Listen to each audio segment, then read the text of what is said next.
शिव दीक्षान्वितो भक्तो, जिस भक्त ने शिव जी के नाम की दीक्षा ले रखी है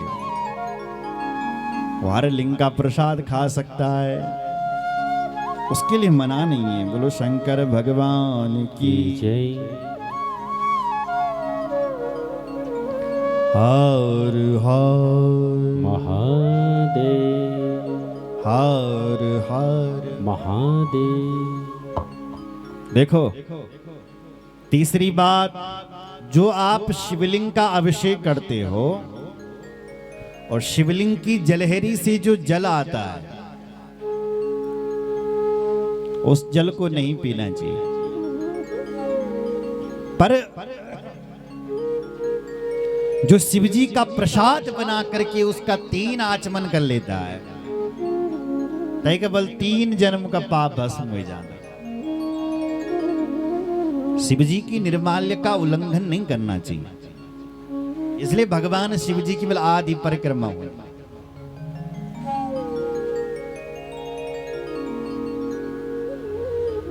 नहीं होती। शिव जी का जो निर्माल्य है, जो जलहरी से जो जल आ रहा है, उसका उल्लंघन नहीं होना चाहिए। अगर उसका उल्लंघन होगा तो आप महापाप के भागीदार हैं। साधारण पाप नहीं, छोटे मोटे पाप, तीव्रतम पाप। जब भूल से हो जाए तो कोई बात नहीं,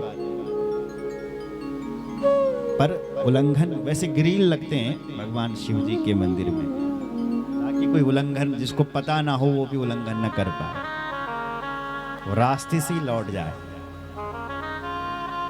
शिव निर्माल्य का उल्लंघन नहीं होना चाहिए।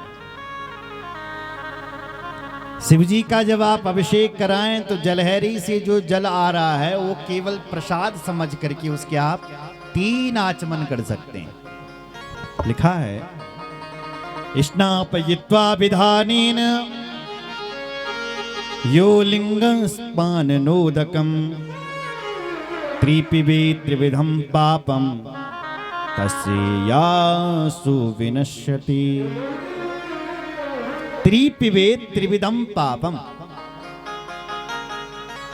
शिव जी के जलहरी से जो जल आ रहा है उसकी 3 आचमनी करनी वाला,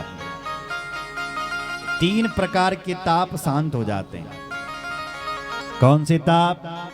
दैहिक, दैविक और भौतिक तापों का नाश होता है। बोलो शंकर भगवान की जय। जो 3 बार उसका केवल आचमन करता है,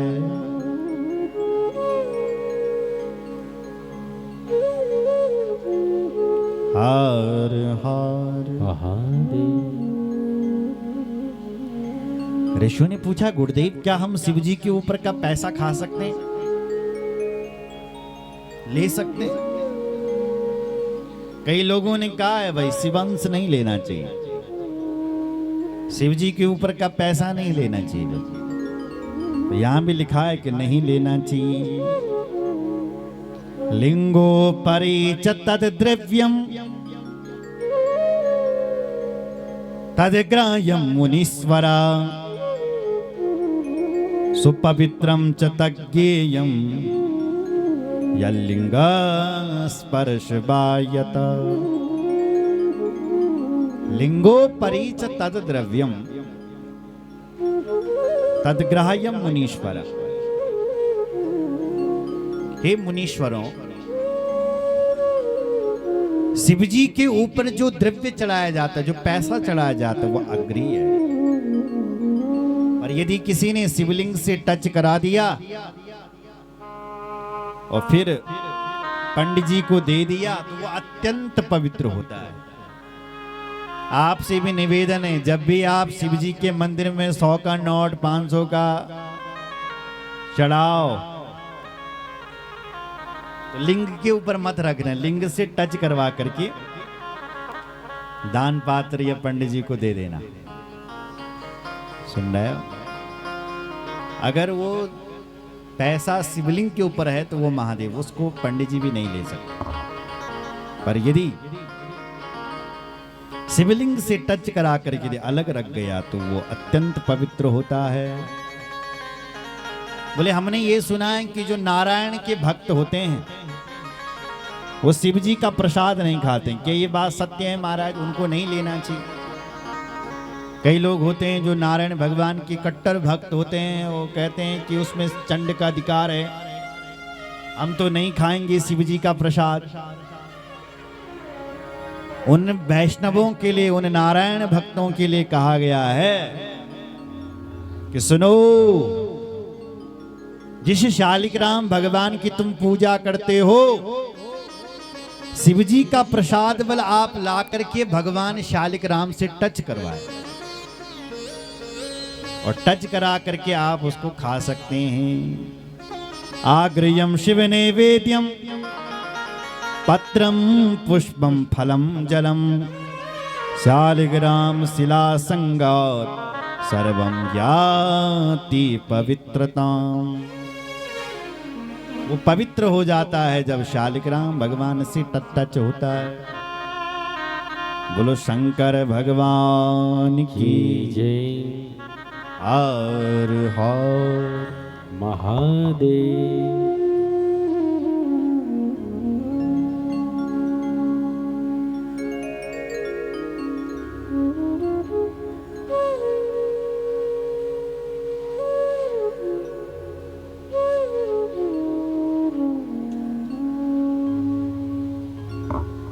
बोलो हर हर महादेव।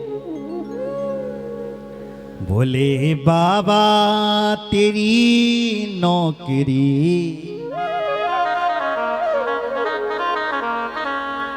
वो सबसे बढ़िया है, सबसे खरी, सबसे बढ़िया है, सबसे खरी।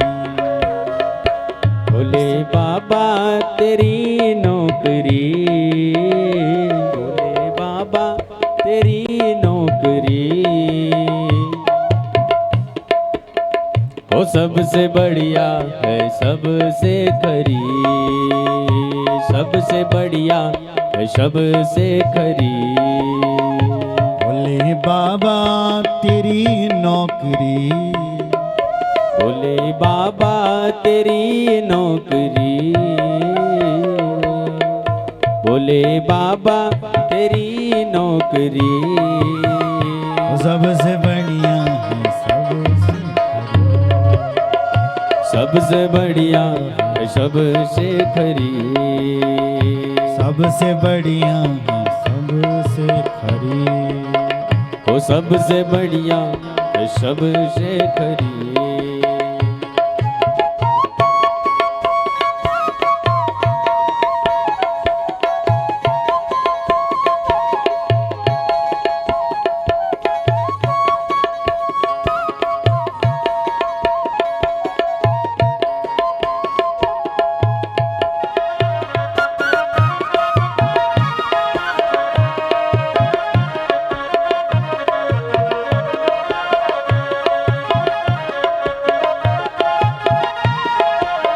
हाथ उठाइए ना।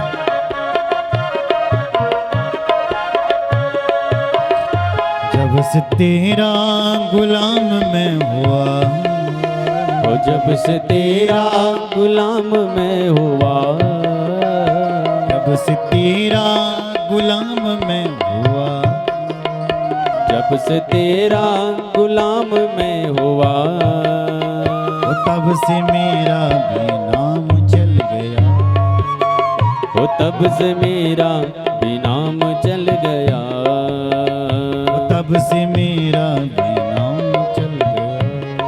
हाँ हाँ हाँ, तब से मेरा भी नाम चल गया।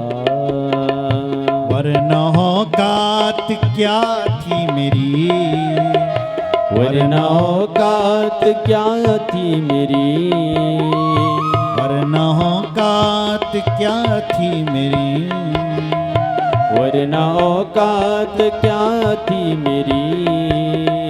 सबसे बढ़िया है, सबसे खरी, वो सबसे बढ़िया है, सबसे खरी। भोले बाबा तेरी नौकरी, भोले बाबा तेरी नौकरी, सबसे बढ़िया है, वो सबसे बढ़िया है सबसे खरी, सबसे बढ़िया है सबसे खरी, सबसे बढ़िया सबसे हे हो सबसे बढ़िया है सबसे खरी, सबसे बढ़िया है सबसे खरी, सबसे बढ़िया है सबसे खरी। हरि। बोलो शंकर भगवान की जय। हर हर महादेव। महादेव स्वरूपोऽयं बिल्वो देवैरपि स्तुता यथा कथञ्चिदेतस्य महिमा जायते कथम्।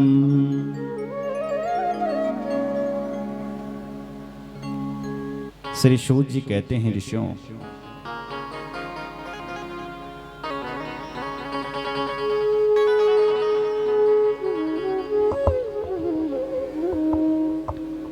ऋषियों ने पूछा महादेव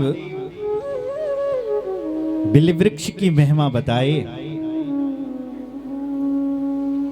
श्री सूत जी कहते हैं ऋषियों, बिल्व वृक्ष बल साक्षात महादेव का स्वरूप ही समझना चाहिए। महादेव स्वरूपोऽयं बिल्वो देवे महिस्तुतः। बिल्व वृक्ष महादेव का स्वरूप है और बिल्व वृक्ष के नीचे सारे तीर्थ निवास करते हैं। इस क्षेत्र यहां है क्या बिल का पेड़ है? उसके नीचे भी एक एक दीपक जलाया करो। सुन रहे हो? महादेव का स्वरूप। पुण्य तीर्थानि यावन्ति लोकेषु प्रतितान्यपि तानि सर्वाणि तीर्थानि बिल्वमूले वसन्ति। बिल्वमूले वसन्ति। पुण्य तीर्थानि यावन्ति, जितने भी पुण्य तीर्थ हैं, जितने भी तीर्थ हैं, सब बिल्व वृक्ष के मूल में निवास करते हैं। तानि सर्वाणि तीर्थानि बिल्वमूले वसन्ति। इसलिए बिल्व वृक्ष की पूजा होनी चाहिए, क्योंकि बिल्व वृक्ष महादेव का स्वरूप होता है। जो केवल संतान ना होने लगी, उन लोगों को बिल्व वृक्ष के नीचे भगवान शिव जी की गंधाक्षत पुष्पाणी से पूजा करनी चाहिए,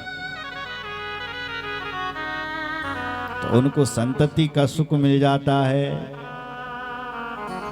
जिनको तत्व ज्ञान चाहिए, तो उनको शिव जी के मंदिर में दीपक जलाने चाहिए।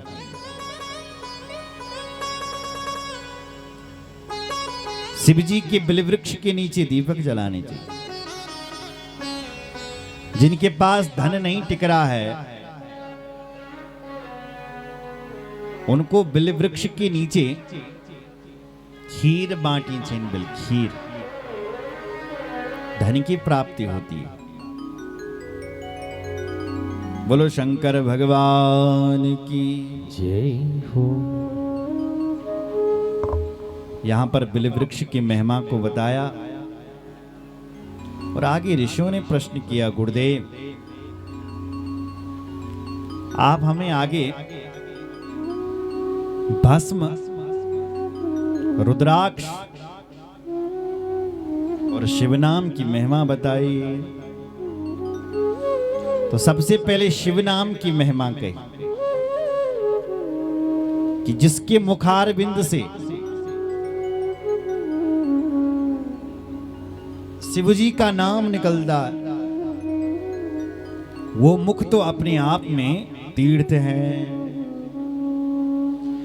श्री शिवाय नमस्तुभ्यं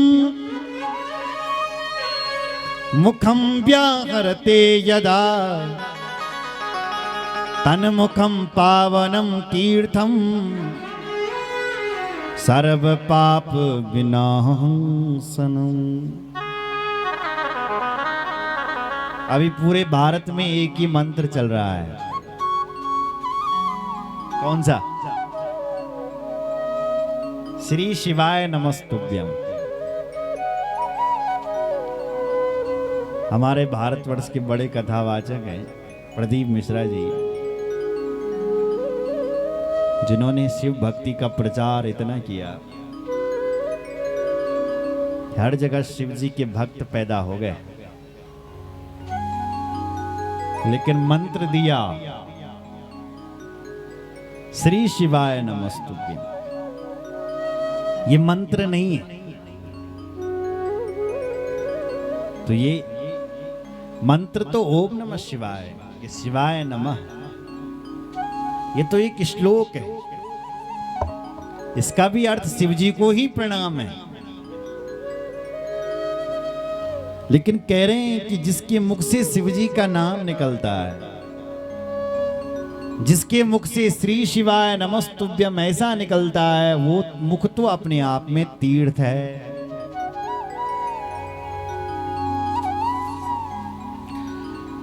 तन मुखम पावनम तीर्थम, वो मुख अपने आप में तीर्थ है।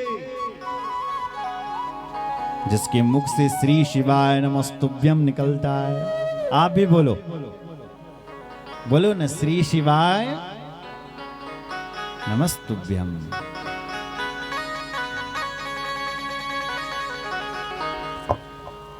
हे भगवान शिव, आप